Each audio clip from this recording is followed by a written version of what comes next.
Case based question है, semiconductor से related है। तो सेमीकंडक्टर से रिलेटेड हम पढ़ रहे हैं PN junction diode is essential component in many electronic circuit.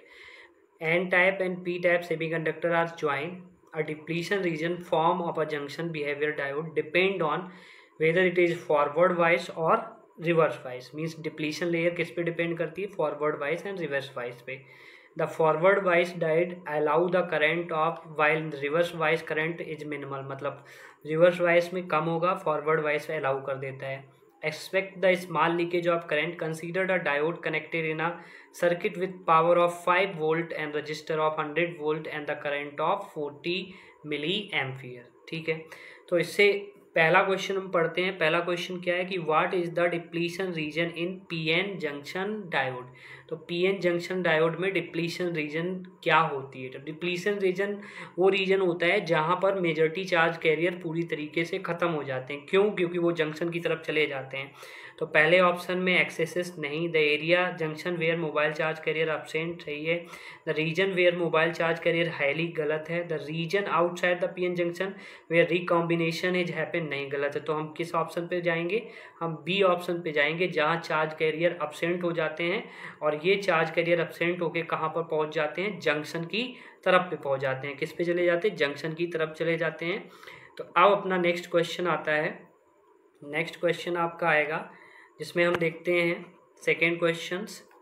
और सेकेंड क्वेश्चंस आपका क्या है, जहाँ पर सेकेंड क्वेश्चंस में पढ़ते हैं क्या कह रहा है कि how does the width of depletion region changes under the different devices. ठीक है, तो आपको ये पता होगा कि अगर आपने डिप्लीशन रीजन के बारे में पढ़ा होगा तो डिप्लीशन रीजन वो रीजन होती है जहाँ पे चार्ज कैरियर एब्सेंट हो जाते हैं और वो चार्ज कैरियर कहाँ की तरफ चले जाते हैं? जंक्शन की तरफ। तो रिवर्स वाइस के केस में क्या होता है?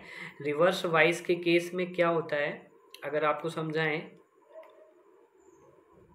हाँ, रिवर्स वाइस के केस में क्या होता है कि ये चार्ज कैरियर दूर चले जाते हैं। कहाँ की तरफ? दूर।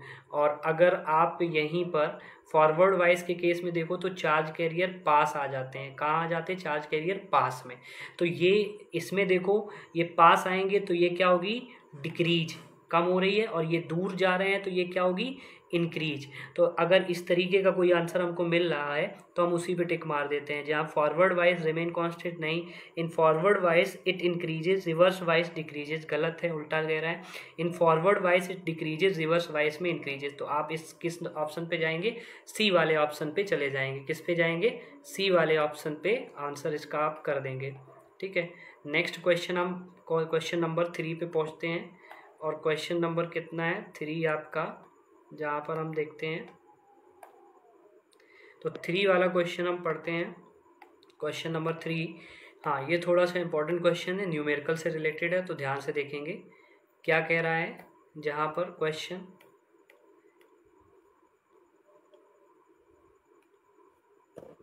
क्वेश्चन कह रहा है कि what is the current through a diode of 5 volt and 100 ohm resistor, this one is forward bias. तो इसके लिए हमें पहले क्या देखना होगा कि एक डायोड है जिसको 5 वोल्ट की सप्लाई के साथ कनेक्ट किया गया है, जहाँ पर रजिस्टर वाला वोल्टेज 100 ओम है एंड ये इसमें इतना दिया गया है। ठीक है, तो आप अगर यहाँ पर रजिस्टर की टर्म में वोल्टेज निकाल लो तो आपका ये कॉन्सेप्ट हो जाएगा। कैसे? सबसे पहले मान लो आपने यहाँ पर क्या किया, V supply is equal to V resistor plus V diode. V resistor, ये क्वेश्चन है, ये मतलब इम्पोर्टेंट फार्मूला है, जहाँ पर क्या होगा? वी सप्लाई मतलब वोल्टेज सप्लाई का किसके इक्वल होगा? रजिस्टर के और डायोड के वोल्टेज के सम के इक्वल। तो रजिस्टर तो वोल्टेज दिया नहीं गया है, आपको सप्लाई वोल्टेज दिया गया। सप्लाई वोल्टेज कितना दिया गया? 5, एंड रजिस्टर वोल्टेज आपको निकालना है, रजिस्टर वोल्टेज निकालना है। और डायोड का वोल्टेज आपको कितना दिया गया है? That is 0.7। अगर इससे आप रजिस्टर वोल्टेज निकालेंगे दैट इज 5 माइनस 0.7, तो that is we can say here, यहाँ पर कितना आंसर आएगा? 4.3। कितना आंसर आया? 4.3। ठीक है, अब ये 4.3 अगर आ गया, ये तो आ गया वोल्टेज, आपको रेजिस्टेंस भी दिया गया है। तो आप क्या करेंगे? आप यहाँ पर लगाएंगे I is equal to V upon R। तो V आपके लिए आपको कितना दिया गया है, V अभी आपने निकाला है 4.3 डिवाइड बाई 100, तो ये आ जाएगा। अगर इसको हम और पॉइंट हटा देंगे, एक जीरो और बढ़ जाएगा, तो 0.043, इसका मतलब 43 मिली एम्पियर। तो 43 मिली एम्पियर कौन सा है, ऑप्शन नंबर सी पे। कौन सा ऑप्शन है, ऑप्शन नंबर सी पे हो जाएगा। तो ये आपका हम कह सकते हैं कि ये आंसर इसका आ जाएगा, ये इसका आंसर आ जाएगा जहाँ पर। तो आप इसको सॉल्व कर सकते हैं। तो ये वाला कॉन्सेप्ट याद रखेंगे कि जो सप्लाई का वोल्टेज होता है वो रजिस्टर का वोल्टेज और डायोड के वोल्टेज के क्या होता है, सम के इक्वल होता है। नेक्स्ट क्वेश्चन पे हम आते हैं, question number 4। If the reverse bias across the diode is increased to 50 volt, what happen to the leakage current. इसका आंसर आप दोगे कि अगर हमने रिवर्स वाइज को क्या कर दिया है, वोल्टेज को इंक्रीज कर दिया है, रिवर्स वाइज वोल्टेज को हमने क्या कर दिया है, इंक्रीज कर दिया है, तो हमारा जो क्वेश्चन कह रहा है कि हमें लीकेज करंट में क्या इफेक्ट पड़ेगा। तो 4 ऑप्शन आपके दिए गए हैं, इन चारों ऑप्शन में आप बताओ ऑप्शन कौन सा अपना सही होगा। तो देखते हैं, पहला ऑप्शन जो हमारा ए है, क्या कह रहा, decreases diode eventually break down, नहीं, इट डिक्रीज तो नहीं, it stay constant and diode operate normally. जहाँ पर क्या है कि अगर reverse bias voltage across the diode 50 volt तक बढ़ा दो, कहाँ तक बढ़ा दो, 50 वोल्ट तक बढ़ा दो, तो what happen to the leakage current, what happen to the leakage current. तो इस केस में हम क्या कहेंगे, बोलो, इसमें हम क्या करेंगे, डिक्रीज नहीं हो सकता है, diode eventually break down, over heating, decrease नहीं होगा, ये तो ब्रेक डाउन तो हो सकता है, कांस्टेंट नहीं रहेगा, it increases gradually and diode will eventually, increases और डायोड। तो आप ऑप्शन नंबर कौन पे जाएंगे, ऑप्शन नंबर आप इस पे जाएंगे, ऑप्शन नंबर आप सी वाले पे जाएंगे, ऑप्शन नंबर आप सी वाले पे जाएंगे। तो जहाँ पे ऑप्शन आपका सी है वही वाला आप टिक कर सकते हैं। तो इस तरीके से हमने ये केस बेसिस का किया। जो सेमीकंडक्टर के चैप्टर से ये जो आपको पीडीएफ दिख रही है, ये थोड़ी इंजीनियरिंग लेवल की, मतलब हायर क्लासेस से। तो यहाँ पर जो अपने क्लास से रिलेटेड है वही हम आपको कराएंगे। ओके, तो पहला क्वेश्चन करते हैं कि at absolute temperature silicon act as a, silicon as a semiconductor, और अगर सिलिकॉन सेमीकंडक्टर है तो आप कह सकते हैं कि 0 टेम्परेचर पर सेमीकंडक्टर किसकी तरह काम करता है, इंसुलेटर की तरह काम करता है। किसकी तरह, इंसुलेटर की तरह काम करता है। नेक्स्ट है carbon, silicon, germanium atom have 4 balance electron each, ठीक है, means that you can say that ये 4 इलेक्ट्रॉन है इनके। Their balance and conduction band are separated by energy gap represented by Eg and represented by Eg और Eg Si Eg Ge। Energy gap means इनके बीच के दिए गए हैं, और एनर्जी गैप अगर इनके बीच के दिए गए हैं तो आपको ये बताना है कि which of the following relation is true in this case, यानी which of the relation is true in this case. तो अगर आपको पता है कि अगर आपको ये क्लियर है कि इन केस ऑफ डायमंड का एनर्जी गैप सबसे ज़्यादा होता है, चाहे वो जर्मेनियम हो चाहे वो सिलिकॉन हो, ठीक है। तो डायमंड किससे बना होता है, कार्बन से, तो कार्बन का एनर्जी गैप कैसा होगा, सबसे ज़्यादा होगा। कार्बन का एनर्जी गैप कैसा होगा, सबसे ज़्यादा होगा। क्वेश्चन नंबर 3 पे पहुँचते हैं। The forbidden energy gap in an insulator, forbidden energy gap means energy gap, अगर एनर्जी गैप को देखा जाए तो energy gap in term of semi conductor, अगर हम सेमी कंडक्टर के केस में बोले तो जो एनर्जी गैप होगा that is less than 3 electron volt, और अगर इंसुलेटर के केस में देखें तो energy gap is greater than 3 electron volt, energy gap is greater than 3 electron volt. तो ग्रेटर देन 3 इलेक्ट्रॉन वोल्ट होता है, तो यहाँ पे 6 ग्रेटर देन नहीं होगा, या 6 लेस देन, यही वाला हो जाएगा। कौन सा ऑप्शन हो जाएगा अपना, बी वाला ऑप्शन हो जाएगा, यानी 6 इलेक्ट्रॉन वोल्ट से लेस देन का ऑप्शन अपना सही हो जाएगा। 6 इलेक्ट्रॉन वोल्ट से अपना ऑप्शन क्या हो जाएगा, सही हो जाएगा। ओके, नेक्स्ट क्वेश्चन पे हम पहुंचते हैं कि in an insulator the number of electron in the valence shell that is equal to 4, ठीक है। ये क्या हो जाएगा, इक्वल टू 4 हो जाएगा, ठीक है, क्योंकि आपको पता है कि इसमें कितने होते हैं, कितने इलेक्ट्रॉन्स होते हैं, ये आपको क्लियर होने चाहिए, ठीक है।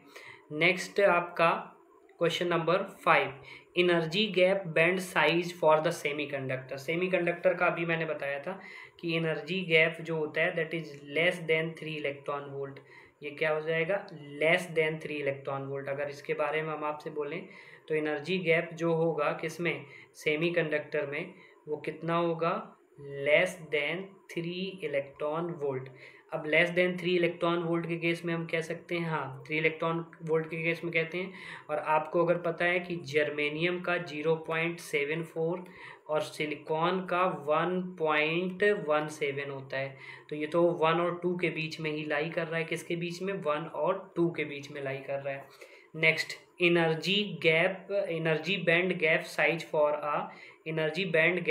फॉर अ इंसुलेटर के बीच में अगर हम एनर्जी बैंड गैप देखें कि कितना होता है, तो आपको पता है कि ग्रेटर देन 3 इलेक्ट्रॉन वोल्ट होता है। तो ग्रेटर देन 3 इलेक्ट्रॉन वोल्ट के केस में नेक्स्ट क्वेश्चन अपना पढ़ते हैं। और नेक्स्ट क्वेश्चन क्या है कि not an example of intrinsic semiconductor. तो इंट्रिंसिक सेमीकंडक्टर को दूसरा नाम हम क्या बोल सकते हैं, प्योर सेमीकंडक्टर। इसको क्या बोलते हैं, प्योर सेमीकंडक्टर, ठीक है। किसका एग्जाम्पल है, इंट्रिंसिक सेमीकंडक्टर का। तो प्योर सेमीकंडक्टर सिलिकॉन भी है, जर्मेनियम भी है, एसएन भी है, बचा आपका कौन सा, एल्युमिनियम। तो एल्युमिनियम किसका एग्जाम्पल नहीं है, इंट्रिंसिक सेमीकंडक्टर। ये किसका एग्जाम्पल हो जाता है, एक्सट्रिंसिक सेमीकंडक्टर का। एक्सट्रिंसिक सेमीकंडक्टर वो सेमीकंडक्टर होते हैं जिसमें हम मिलावट करते हैं, मिलावट ग्रुप 5 और ग्रुप 3 टाइप के एलिमेंट को करते हैं, ठीक है। नेक्स्ट क्वेश्चन है, which is the correct ordering of band gap into the group 14 element. आपको मैंने बताया था कि डायमंड का सबसे ज़्यादा एनर्जी गैप होता है, that is approx to 6 electron volt. तो डायमंड का सबसे ज़्यादा, और डायमंड का अगर देखो तो डायमंड का 6 हो जाएगा, सिलिकॉन का 1.17 हो जाएगा, और जर्मेनियम का 0.74 हो जाएगा। अगर इन तीनों के अकॉर्डिंग देखें तो सबसे ज़्यादा डायमंड है, फिर सिलिकॉन है, फिर कौन है, जर्मेनियम। तो ऑप्शन नंबर कौन पे आप चले जाएंगे, ऑप्शन नंबर बी पे आप चले जाएंगे, जिसमें डायमंड का 6 है और सिलिकॉन का 1.74 है, 1.17 है, जर्मेनियम का 0.7 है। तो अगर इस तरीके से देखेंगे तो आप ये इसमें आप बता सकते हैं।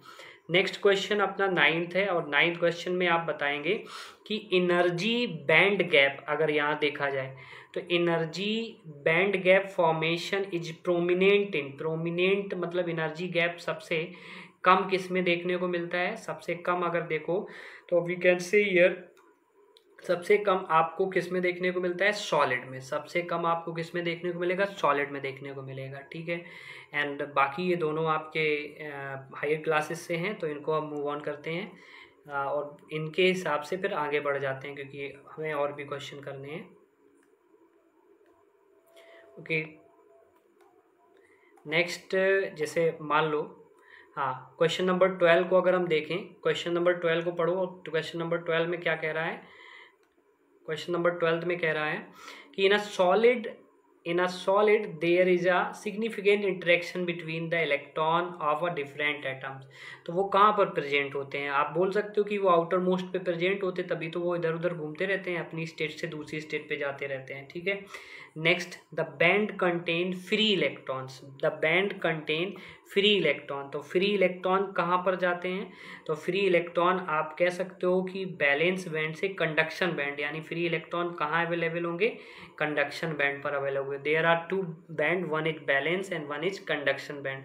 तो बैलेंस बैंड से इलेक्ट्रॉन कहाँ पर जाता है, कंडक्शन। तो कंडक्शन बैंड पे क्या हो गए, फ्री इलेक्ट्रॉन्स हो गए। कंडक्शन बैंड पर कौन से इलेक्ट्रॉन हो गए, फ्री इलेक्ट्रॉन्स हो गए। नेक्स्ट आपका क्वेश्चन नंबर 14, और क्वेश्चन नंबर 14 में क्या कह रहा है, क्वेश्चन नंबर 14 में कह रहा था बैंड कंटेन बैलेंस इलेक्ट्रॉन। बिल्कुल simple, band contain balance electron, जिसको आप बैलेंस बैंड कह सकते हो। क्या कह सकते हो? बैलेंस बैंड कर सकते हो।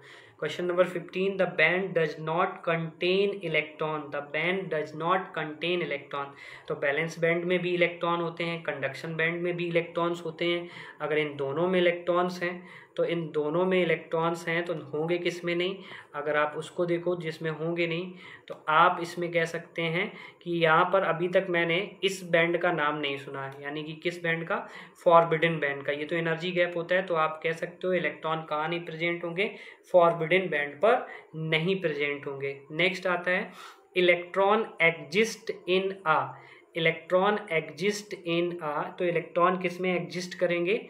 इलेक्ट्रॉन किस में एग्जिस्ट करेंगे? जहाँ पर आप बोल सकते हो दोनों में, क्योंकि बैलेंस और कंडक्शन बैंड दोनों में एग्जिस्ट करते हैं। कौन? इलेक्ट्रॉन। तो इलेक्ट्रॉन दोनों में एग्जिस्ट करते हैं।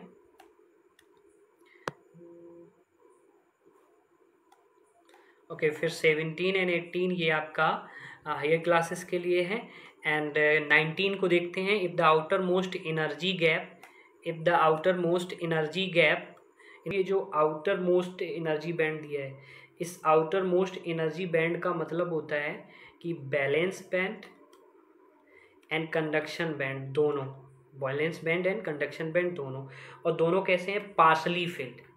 दोनों पार्शली फिल्ड, इसका मतलब एक दूसरे से इलेक्ट्रॉन जा रहे हैं, एक दूसरे को इलेक्ट्रॉन पार्शली फिल्ड कर रहे हैं, या फिर पार्शली फिल्ड को जगह आप इसको ओवरलैप भी कह सकते हो। तो जहाँ पर ये चीज़ें हों वो कैसा होता है? Good conductor. वो कैसा होता है? गुड कंडक्टर होता है। Next question, if the outer most energy, मतलब आउटर मोस्ट का मतलब समझ गए कि यहाँ पर आउटर मोस्ट का मतलब आपको समझना होगा कि आउटर मोस्ट का मतलब होता है बैलेंस बैंड एंड और कंडक्शन बैंड। तो balance band and conduction band completely filled, मतलब दोनों में से एक पूरा भरा हुआ है। अब जब पूरा भरा हुआ है तो एक खाली होगा, और जब एक खाली होगा तो आप इसको बोल सकते हैं कि ये क्वेश्चंस में या तो इंसुलेटर होगा या फिर क्या होगा? सेमी कंडक्टर, क्योंकि दोनों में ही खाली होते हैं। कौन सा? बैलेंस बैंड और मतलब एक बैंड जरूर खाली होता है। जब एक बैंड खाली होगा तो आप इसमें कह सकते हैं कि इसमें कौन सा ऑप्शन हमें करना है। नेक्स्ट क्वेश्चन नंबर 21 है आपका आता है, और 21 में आप देखेंगे इफ द आउटर मोस्ट, फिर से वही कहा गया, outer most energy band in a solid is completely filled, is completely filled. कैसा है ये? कंप्लीटली फिल्ड है। Energy difference band is small, energy band इनके बीच में कैसा है? बहुत ही कम है। तो एनर्जी बैंड अगर इनके बीच में बहुत ही कम है और दोनों सॉलिड में कैसे कंप्लीटली फिल्ड हैं, एनर्जी गैप बिल्कुल ही कम है, तो इस केस में आप हम इनसे क्या कह सकते हैं कि एनर्जी गैप स्मॉल है, लेकिन मतलब बिल्कुल ना के बराबर नहीं, लेकिन स्मॉल है। तो जब एनर्जी गैप स्मॉल होगा तो ये कौन हो जाएगा? Semi conductors. ठीक है, मतलब सेमी कंडक्टर्स हो जाएगा। नेक्स्ट है if the outer most energy band in a solid is completely filled. ठीक है, दोनों कंप्लीटली फिल्ड है। आउटर मोस्ट यानी balance band. Energy difference with the next energy band is large, energy band कितना है? लार्ज है। और अगर एनर्जी बैंड लार्ज हो जाएगा तो आपको पता है कि स्मॉल में होता है सेमीकंडक्टर, लार्ज में होता है इंसुलेटर, और बिल्कुल ना हो तो वो फिर कंडक्टर हो जाता है। वो कौन सा हो जाएगा? कंडक्टर हो जाएगा। अपना नेक्स्ट क्वेश्चन पे पहुंचते हैं। नेक्स्ट क्वेश्चन आपका 23 पे आएगा, और अगर इस 23 में देखें तो 23 में क्या कह रहा है कि question number 3, the energy band is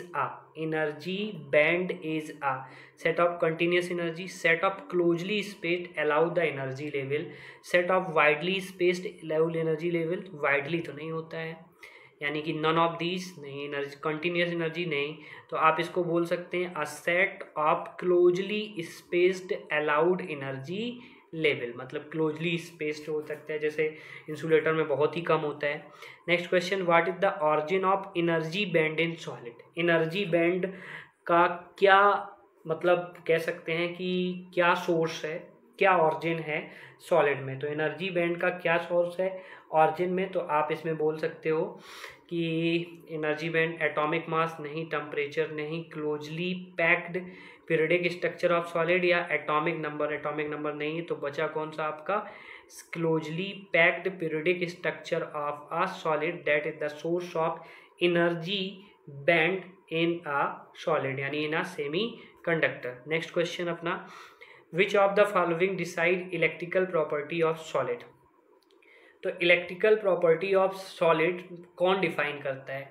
देखो पार्टिकल के अंदर इंटर एटॉमिक भी होता है, पार्टिकल यहाँ पे आप ये कह सकते हैं कि इलेक्ट्रॉनिक कन्फिग्रेशन भी होगा, इलेक्ट्रॉनिक कन्फिग्रेशन भी होगा, क्योंकि आपको पता है इलेक्ट्रॉनिक कन्फिग्रेशन होगा अगर।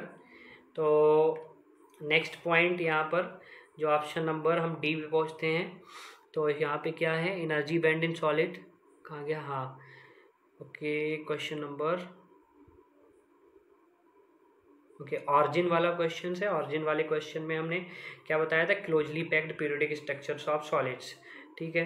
नेक्स्ट अपना जो क्वेश्चंस है उस क्वेश्चन में हम क्या करते हैं कि इसमें आंसर देखते हैं ऑप्शन में, और ये देखते हैं तो both electronic configuration atomic neither, मतलब दोनों की इंपॉर्टेंस होगी, दोनों की इंपॉर्टेंस, यानी सी वाला ऑप्शन अपना सही हो जाएगा। और सी वाले में हम कह सकते हैं कि इलेक्ट्रिकल प्रॉपर्टी ऑफ सॉलिड कौन डिसाइड करता है, इलेक्ट्रॉनिक कन्फिग्रेशन भी और इंटर एटॉमिक डिस्टेंस यानी पार्टिकल के बीच की डिस्टेंस भी डिसाइड करती है। तो दोनों चीज़ें डिसाइड करती हैं यहाँ पर, एक तो आप कह सकते हैं। नेक्स्ट आप 26 नंबर क्वेश्चन में देखेंगे, तो 26 नंबर क्वेश्चन में कह सकते हैं कि बैलेंस बैंड इन मेटल कंटेन, बैलेंस बैंड इन मेटल कंटेन क्या कंटेन करता है, फ्री इलेक्ट्रॉन। सिंपल सा चीज़ है, बैलेंस बैंड क्या कंटेन करता है, free electron. Balance band in a semiconductor contain, balance band in a semiconductor, जैसे मेटल में फ्री इलेक्ट्रॉन्स होंगे तो सेमीकंडक्टर में दोनों होते हैं, होल और बैलेंस इलेक्ट्रॉन्स। तो आप 27 में किसके पास जाओगे, 27 में आप बोथ बैलेंस एंड और अगर इसका कोई ए बी एंड सी, तो अगर यही ऑप्शन है तो हम both balance and holes and balance electron के बीच चले जाएंगे। Next number 28, conduction band in a metal contain, conduction band in a metal contain. तो कंडक्शन बैंड मेटल में क्या कंटेन करता है, फ्री इलेक्ट्रॉन्स, क्या कंटेन करता है, फ्री इलेक्ट्रॉन्स कंटेन करता है, ठीक है। नेक्स्ट क्वेश्चन पे हम आते हैं, और नेक्स्ट क्वेश्चंस 28 एंड 29, तो 28 और 29 को हम देखते हैं। तो 28 को मैंने बता दिया कि free electron. Conduction band in a semiconductor, तो conduction band in a semiconductor की बात करते हैं। तो conduction band in a semiconductor क्या होता है, तो आप इसमें क्या किस ऑप्शन के पास जाएंगे, फ्री इलेक्ट्रॉन्स के पास में, क्योंकि कंडक्शन बैंड में फ्री इलेक्ट्रॉन्स ही आते हैं, कहाँ से आते हैं, बैलेंस बैंड से, जब उसको क्या मिल जाती है, एनर्जी मिल जाती है। तो जब उसको एनर्जी मिल जाती है तो वही फ्री इलेक्ट्रॉन्स पहुंच जाते हैं, okay. Next question number 29 and question number 30। तो क्वेश्चन नंबर 30 में आप the energy gap in a good conductor, the energy gap in a good conductor बिल्कुल ना के बराबर यानी 0। The energy gap in a insulator is approx to 5 electron volt. यहाँ पे हम क्या बोले, energy gap in a insulator के बीच में हम बोल सकते हैं कि ये वैसे 6 होता है, लेस देन 6 यानी ग्रेटर देन 3, तो आप इसको 5 इलेक्ट्रॉन वोल्ट बोल सकते हो। The energy gap in a semiconductor, the energy gap in a semiconductor, तो energy gap in a semiconductor में आप किसके पास जाओगे, अप्रॉक्स टू 1 इलेक्ट्रॉन वोल्ट के पास जाओगे। विच of the following has maximum band gap energy, maximum band gap energy किस में होगा, तो आप किस में बोल सकते हो, diamond, carbon in diamond form. कितना होता है, लगभग 6 इलेक्ट्रॉन वोल्ट का, ओके। कितना होता है, लगभग 6 इलेक्ट्रॉन वोल्ट का जो हो जाएगा हमारे पास, तो 6 इलेक्ट्रॉन वोल्ट। नेक्स्ट आप क्वेश्चन पे पहुंचते हैं। तो सबसे पहले आप पूछा गया है मिनिमम का, तो विच of the following has minimum band gap energy, तो मिनिमम के लिए हम किसके पास जाएंगे, मिनिमम के लिए टिन, सिलिकॉन, जर्मेनियम, कार्बन में तो सबसे ज़्यादा होता है, सिलिकॉन में होता है 0.75, जर्मेनियम में 0. इसमें देखें तो इसमें आप कह सकते हो कि इसके केस में कितना होगा, 0.74, इसका होता है लगभग 6, इसका होता है 1.17, इसका होता है और भी कम जो ऑप्शन में है, तो आप 10 के पास चले जाओगे। Pure semiconductor are known as, pure semiconductor are known as intrinsic. और अगर इम्प्योर सेमीकंडक्टर है, कैसा सेमीकंडक्टर है, इम्प्योर सेमीकंडक्टर है, तो उसको आप एक्सट्रिंसिक सेमीकंडक्टर बोलते हैं। कैसा बोलते हैं, एक्सट्रिंसिक सेमीकंडक्टर बोलते हैं। नेक्स्ट आपका आता है इम्प्योर सेमीकंडक्टर। हाँ, इम्प्योर सेमीकंडक्टर का भी मैंने बताया कि क्या कहते हैं, एक्सट्रिंसिक सेमीकंडक्टर बोलते हैं। क्या कहते हैं, एक्सट्रिंसिक सेमीकंडक्टर बोलते हैं। नेक्स्ट आपका question number 37, the donor impurity level lies. Donor जो डोनेट करता है, एक्सेप्टर जो एक्सेप्ट करता है, तो डोनर इम्प्योरिटी लेवल लाई करता है just above the balance band, just below the conduction band, at the centre of forbidden gap. तो अबव द बैलेंस बैंड और जस्ट बिलो द आप कह सकते हैं, या एट द सेंटर ऑफ, तो आप किसके पास जाओगे, यहाँ पे आप कह सकते हो कि कंडक्शन बैंड के नीचे जो डोनर इम्प्योरिटी होती है वो लाई करती है। ओके, कंडक्शन बैंड के नीचे जो क्या होती है, लाई करता है। नेक्स्ट क्वेश्चन नंबर 38 पे आते हैं हम। तो 38 पे हम कह सकते हैं कि 37 तो हो गया। हाँ, डोनर एटम कंडक्शन बैंड के बिलो होगा, डोनर एटम कंडक्शन बैंड के क्या होगा, बिलो होगा। और एक्सेप्टर एटम जस्ट इसके अपोजिट, यानी कि जस्ट अबव द बैलेंस, वहाँ कंडक्शन बैंड था तो यहाँ पे क्या होगा, बैलेंस बैंड। एक कंडक्शन बैंड, देखो बैलेंस बैंड अगर देखो तो बैलेंस बैंड होती है ये, और कंडक्शन बैंड होती है ये, यानी ये हो गई आपकी बैलेंस बैंड और ये हो गई आपकी कंडक्शन बैंड। तो यहाँ से इलेक्ट्रॉन डोनेट किए जाते हैं, तो जब डोनेट किए जाते हैं तो आप यहाँ से कहोगे कि ये नीचे हैं, और यहाँ से एक्सेप्ट किए जाते हैं तो ये कह सकते हैं इसके ऊपर है। तो दोनों में ध्यान रखना है कि डोनर इम्प्योरिटी में जो होती है वो बिलो होती है किसके, कंडक्शन बैंड के, और जो एक्सेप्टर एटम होती है वो बैलेंस बैंड से क्या होती है, अबव होती है। क्या होती है, अबव होती है। नेक्स्ट क्वेश्चन नंबर आप इसमें देखेंगे 39। तो क्वेश्चन नंबर 39 पे आप जाओगे, there is no forbidden band in a, there is no forbidden band in a. तो आप एनर्जी गैप बिल्कुल भी नहीं, किस में नहीं होता है, तो गुड कंडक्टर में एनर्जी बैंड बिल्कुल भी नहीं होगा, तो वो किस में नहीं होगा, गुड कंडक्टर में नहीं होगा। The band gap energy in silicon, band gap अभी मैंने बताया था कि अगर आप जर्मेनियम में देखो तो जर्मेनियम में समथिंग कितना होता है, तो जर्मेनियम में आप बताया था 0.74, और सिलिकॉन में कितना होता है 1.17, और कार्बन डायमंड में कितना होता है लगभग 6। तो इसमें हम किस ऑप्शन के पास जाएंगे, 1.1। नेक्स्ट जर्मेनियम में अभी जैसे मैंने बताया 0.74, तो आप किसके पास जाओगे, तो 0.7 इलेक्ट्रॉन वोल्ट के पास आप इसमें चले जाओगे। ठीक है, अपना नेक्स्ट क्वेश्चन पे पहुँचते हैं, 42 नंबर। तो 42 नंबर पे आप आ जाओ, विच of the following is not a semiconductor, silicon is a semiconductor, germanium is a semiconductor. हाँ, ये कंपाउंडल सेमीकंडक्टर है, गैलियम एंड आर्सेनिक, इसको आप क्या बोल सकते हैं, दैट इज कंपाउंडल सेमीकंडक्टर।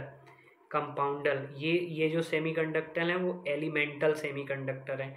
कैसे हैं, एलिमेंटल सेमीकंडक्टर। बचा क्या आपका, कार्बन। कार्बन क्या एक नॉन मेटल है, कार्बन क्या एक नॉन मेटल है। तो कौन से ऑप्शन पे आप जाओगे, डी वाले पे आओगे। ठीक है, balance band of a semiconductor at 0 degree kelvin will be, balance पे, हाँ तो बैलेंस 0 डिग्री केल्विन पर आप कह सकते हो कि कंप्लीटली फिल्ड रहेगी, लेकिन कंडक्शन बैंड में एक भी इलेक्ट्रॉन नहीं होता है, तो यहाँ पे ऑप्शन किस पे आएगा, कंप्लीटली फील्ड वाले पे आ जाएगा। क्या हो जाएगा, कंप्लीटली फील्ड वाले पे, क्योंकि हमें कंडक्शन बैंड के बारे में नहीं पूछा गया है। ओके,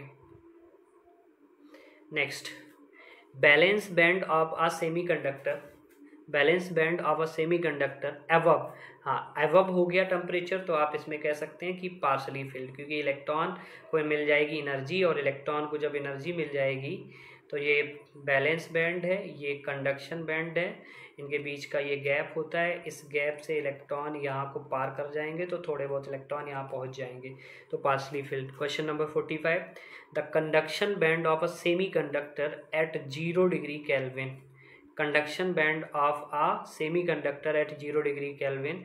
तो आप ये बोल सकते हैं कि कंडक्शन बैंड ऊपर वाली होती है, ये बैलेंस बैंड है, ये तो भरी रहती है चाहे टेम्परेचर कम हो चाहे टेम्परेचर 0, ये कंडक्शन बैंड होती है। तो अगर 0 डिग्री हो गया तो आप इसमें क्या कह सकते हैं कि कम्प्लीटली एम्प्टी। ये कैसी होगी? Completely empty. कैसी हो जाएगी? कम्प्लीटली एम्प्टी हो जाएगी। नेक्स्ट क्वेश्चन आप 46 नंबर पे पहुंचोगे। 46 क्वेश्चन क्या कहता है? 46 क्वेश्चन आप देखेंगे तो यहाँ पे कह रहा है conduction band of a semiconductor at temperature above. तो आप इसमें किस ऑप्शन पे जाएंगे? पार्शली फिल्ड हो जाएगी। क्या हो जाएगी? Option number B, partially filled हो जाएगी। ठीक है, पार्शली फिल्ड हो जाएगी। नेक्स्ट 47 अपने मतलब आउट ऑफ सिलेबस है, 48 भी बाहर है एंड 49 भी एंड 15 भी। According to classical free electron theory, कोई आउट ऑफ सिलेबस है, ये आउट ऑफ सिलेबस है। Okay next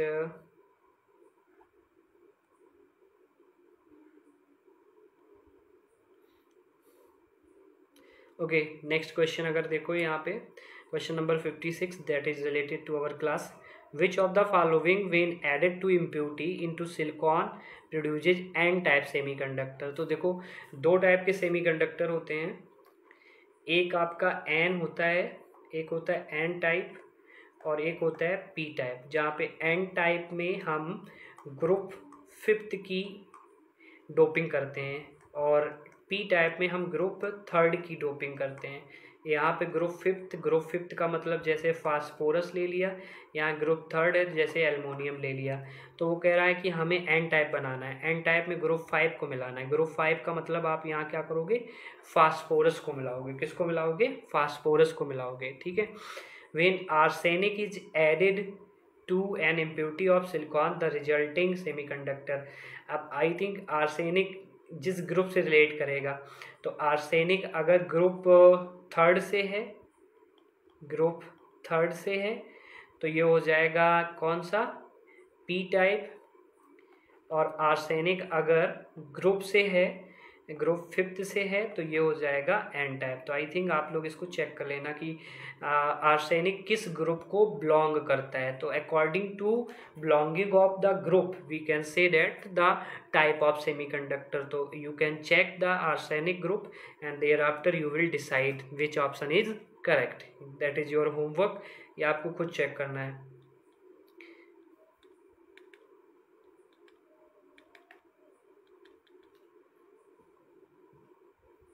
okay next question आपका फिर से हम करते हैं।